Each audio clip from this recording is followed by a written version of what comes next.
Seguimos en el estudio abierto y seguimos hablando de temas que marcaron nuestra agenda informativa durante el año 2022. Quería decir el año que termina, pero suena redundante ya a esta altura.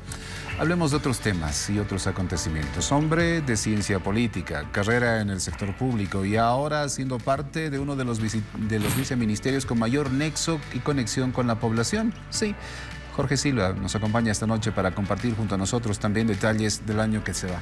Jorge, qué gusto tenerte con nosotros. Bienvenido. Rolando, el agradecido y el honor es para mí estar en el programa, saludar a toda la audiencia que tienes, un fuerte abrazo, también saludar a Israel que está acompañándonos esta noche y bueno, pues a tus órdenes.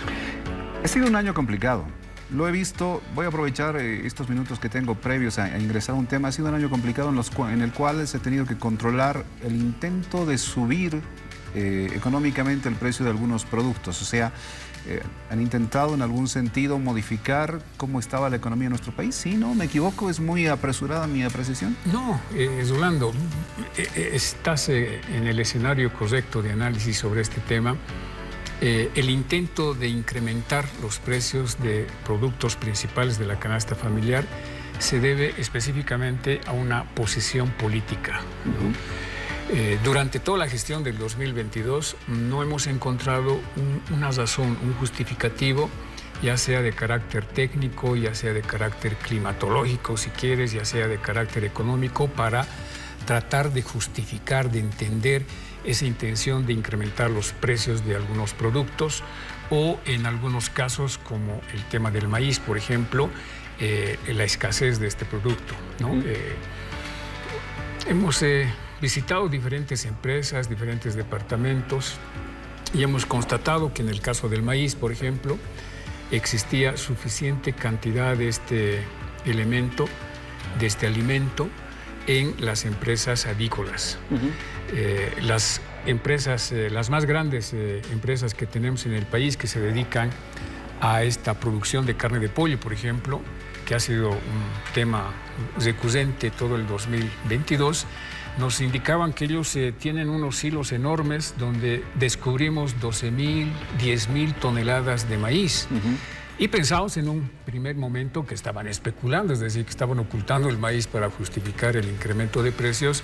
Y nos decían, no, esto no es especulación, no estamos ocultando el maíz. Lo que sucede es que nosotros almacenamos el maíz para los próximos 6, 8 meses.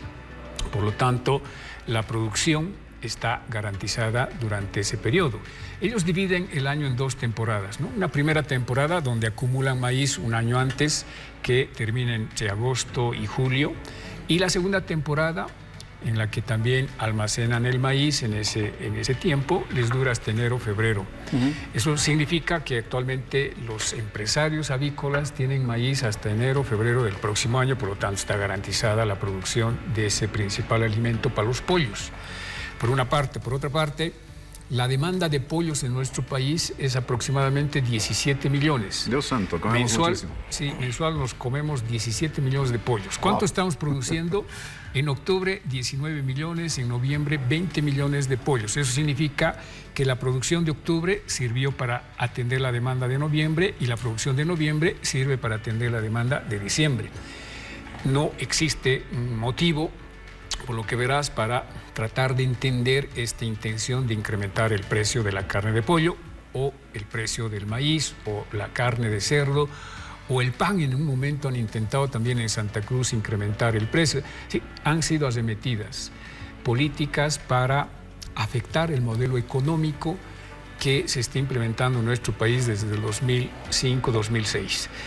¿Por qué? ¿No? Alguien dirá, pero este viceministro está loco. La respuesta es sencilla. El movimiento socialismo ha ganado todos los procesos electorales y ha llevado como carta de presentación su modelo económico, la estabilidad. Sí. Al margen de la nacionalización, etcétera, la estabilidad económica es la que le llega al ciudadano de a pie. Ese ciudadano que vive en Villa Victoria, en Purapura, o en Quillacollo, en las ciudades intermedias o en las zonas populares, ha mejorado su economía. Tú ves las ciudades comparadas hace 10, 15 años y vas a ver cómo ha crecido ¿no? Cómo han crecido las ciudades, ya las casas ya no son de una agüita, de media agüita, 2, 3 pisos se han incrementado. Hay bastante demanda de vehículos 0 kilómetros. Los edificios en Cochabamba, en La Paz, en Santa Cruz, es el boom de la construcción, porque hay una demanda. La gente tiene plata para comprarse un departamento, un terreno, una casita, un vehículo 0 kilómetros. Tú ves el incremento de dinero en los bancos, caja de ahorros se ha incrementado. Es decir, el modelo económico del movimiento al socialismo desde el 2005 a la fecha tiene sus frutos. Y la gente, más allá de quién es el mejor político o de las peleas políticas, la gente vota por sentimientos, vota por emociones y siente y se emociona con este modelo económico que ha satisfecho, ¿no?, de alguna manera esas expectativas y esperanzas que tiene una gran mayoría de la población boliviana. Entonces, lógicamente, hay que atacar ese modelo económico para que el gobierno del MAS no tenga su carta de presentación de la economía y tengamos ahí un espacio, así piensa la oposición, un espacio para poder intervenir. Y por eso es de que estas arremetidas para voltear el modelo económico, que la gente sienta que sienta bronca, que vaya al mercado y que no encuentre pollo, que esté caro, que no haya pan y que descargue esa bronca con el gobierno. Es decir, es parte de la estrategia política de atacar y afectar un modelo económico que le está permitiendo al movimiento al socialismo, te reitero, ganar todos los procesos electorales. Y hoy más que nunca, porque tienen un presidente que ha sido el principal artífice de ese modelo económico, que hoy es presidente y que lógicamente está sacando adelante. Por eso nuestro lema es vamos a salir adelante, ¿no?, a las crisis que nos ha dejado el tema político y el tema de salud. Perfecto. Ahora, para dejar en términos sencillos, un conflicto político que intentaba meterle la mano al bolsillo de la gente, para dejarlo en términos sencillos. Que ahora se puede justificar después de los 37 días de paro. $1.000 millones pierde Santa Cruz, parte de esos 1.000 millones, estos empresarios avícolas que fueron los principales además en financiar a los que estaban en las rotondas, han perdido bastante plata.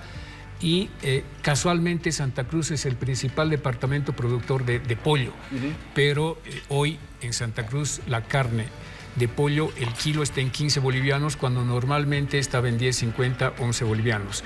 Esos empresarios están tratando de recuperar esa platita que han perdido durante el paro, metiéndole la mano al bolsillo del consumidor, porque te reitero, no existe otra justificación para tratar por lo menos de entender ese incremento de precio de la carne de pollo en Santa Cruz, porque en el resto del país el precio, si tú comparas los precios de diciembre del 2021 con los precios del 2022 a este 20 de diciembre, es lo mismo. Exactamente. Ahora, otro conflicto que me parece tuvo orígenes políticos fue el de Adepcoca aquí en La Paz. Jornadas violentas, quema de una infraestructura privada y además algunos otros detalles, Israel. O sea, ¿qué extraemos de lo que hemos vivido en Villa Fátima, en Villa El Carmen, durante más de 2 semanas de violencia y de conflicto? Sí, yo quisiera partir de un inadecuado manejo de la conflictividad social en la administración del conflicto de Adepcoca, ¿no?, de parte de la autoridad política. Eso es una realidad innegable. Pero en cuanto a los hechos, creo yo que también cuando una fracción, ¿no?, y era el debate entre una Adepcoca legal, ¿no?, yo soy legal, y la otra Adepcoca legítima, ¿no? Yo tengo las bases. ¿Quién debe representar la interpretación de la ley, elementos que han sido consecuentes a todo? ¿Cuál fue el mayor error? Que a título de una representación de una organización civil, privada, se ha quemado un inmueble, pero se ha atentado contra la salud, se ha atentado contra servicios básicos, contra infraestructura, pero la vulneración a los derechos humanos ha sido inminente. Las unidades educativas en el sector no podían pasar clases, efecto de estos atentados a la seguridad, a la vida, a la integralidad, a la libertad de circulación. Entonces, eso tampoco el Estado puede quedarse de brazos cruzados. Y por ello hay que allí sí ponderar el rol de la Fiscalía, porque la Fiscalía apertura el caso de oficio, cuando debería ser la regla, ¿no? Pero hoy es la excepción, pero lo ha hecho. apertura un caso de oficio e identifica vía ciberpatrullajes, lo que hace la policía, por supuesto, identifica los niveles de autoría a quienes generaban inclusive, ¿no?, la detonación de artefactos explosivos o la vulneración a derechos de mujeres, porque habían también mujeres golpeadas a quienes las han sacado de ese inmueble. Los identifica y tipifica más de 10 delitos, organización criminal, entre otros. Entonces, ¿cómo es permisible que productores de coca estén con dinamitas? O sea, si fueran trabajadores mineros, fueran cooperativistas, estoy de acuerdo, ¿no? Pero en el caso de los productores de coca, ¿no?, en el caso de esa fracción que decía que son los legales, ¿no?, generaban acciones criminales. Eso el Estado no lo puede permitir, ¿no? Y a partir de ahí la Fiscalía genera una serie de actos procesales y que hoy los tiene a un grupo de dirigentes con detención preventiva, ¿no? Eso es lo que corresponde. De otro lado, yo creo que también el Estado tiene que dirimir, tiene que generar las acciones pertinentes para definir cuál es la estructura legal, más allá de lo de la ley. Han activado acciones judiciales, han activado amparos, han activado una serie de actos jurídicos en los cuales se tienen que hacer prevalecer. Entonces, si allí intervendría la autoridad electoral, el Tribunal Departamental Electoral, reorganizaría un proceso electoral, porque la ley le permite, en la 026 le permite organizar procesos electorales, inclusive en entidades particulares civiles, privadas, y reorganiza esta estructura, define una sola cabeza y en virtud de aquello se genera la nueva dinámica de productividad de lo que es Adcoca. Exactamente. Vi por ahí algunos abogados, parte del Comité Cívico de Santa Cruz y demás situaciones. ¿Hubo algún tipo de nexo político en torno a esta protesta y movilización? Sí, ha sido inminente. Cuando se lo ha escuchado al principal dirigente, hoy detenido preventivo, que en una demanda, en una pugna entre la legalidad y la legitimidad de la representación de Adcoca plantea el censo 2023, entonces ya no hay un nexo causal respecto a la demanda de que pertenece a una organización legal o pertenece a alguna organización legítima. No, eso era un elemento político para aprovechar esa situación de conflictividad y generar desgaste, afectar el modelo, por supuesto, el modelo económico nacional productivo, porque cuando empiezas a afectar inclusive regional, localmente, y eran cuando menos 13 barrios, ¿no?, que se veían afectados por esto. La misma microeconomía, la economía informal, ¿no?, se ha visto afectada porque independientemente de que las familias se hayan resguardado en cuanto a su seguridad, no había movimiento económico alguno. Entonces, eso también afecta, ¿no? Entonces, es un elemento político cargado, disfrazado de legitimidad, disfrazado de legalidad de una fracción de Adcoca, para también tener elementos de pronunciamiento político, ya sea hacia el gobierno, hacia alguno de los ministerios. Entonces, tampoco se puede interpretar de pronto la reacción de un grupo de fracciones de dirigentes de que no quiero negociar porque nosotros somos los legales, no negocio, me salgo, abandono los mecanismos de negociación y pues se le da la espalda a la autoridad competente. La autoridad competente son los ministros de Estado, los viceministerios del Estado, que tienen que interactuar, dialogar y resolver los escenarios de conflictividad. Pero cuando hay intransigencia y se generan estos hechos vulneratorios ya criminales, en el caso de Adcoca, la ley pues es para todos y las instituciones de defensa de la sociedad como la Fiscalía han activado los procesos que debieron activarse y por supuesto ya finalizadas estas etapas preparatorias con la individualización de la comisión de los delitos, pues habrá que llevarlos a juicio. Exacto. ¿Se afectaron derechos de población civil, de estudiantes, demás, por un conflicto de esta naturaleza? Definitivamente, ¿no? Eso se debía, sí, y lo sabe en especial aquel sector de la población de Villa del Carmen, la periférica, Villa Fátima, que han vivido días de zozobra por los enfrentamientos diarios que había por la sede de Adcoca, el mercado de Adcoca.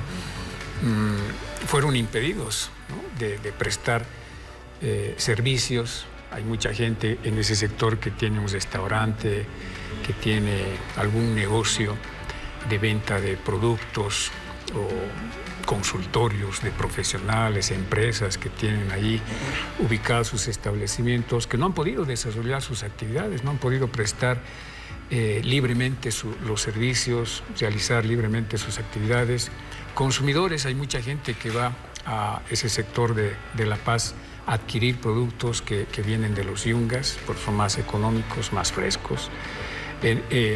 No han podido realizar consumidores libremente su derecho a adquirir un producto, ha sido vulnerado en su derecho a la libre elección porque, bueno, había gente que tenía que privarse del transporte, por ejemplo, hasta cierto lugar, el minibús, el micro, el taxi, porque después estaba bloqueado. Se han vulnerado derechos de usuarios, de consumidores. Esto ha afectado también a los sistemas de educación, de salud. No nos olvidemos que se han suspendido las clases en varias unidades educativas de ese sector que ya estaba en el modo presencial. Sistemas de salud, tenemos bastantes clínicas, hospitales de segundo nivel en ese sector que se han visto afectadas. Lamentablemente por este hecho, sí, podríamos decir que se han vulnerado los derechos de miles de usuarios, de miles de consumidores, privándoles del ejercicio de sus derechos que está garantizada en la Constitución y en las leyes.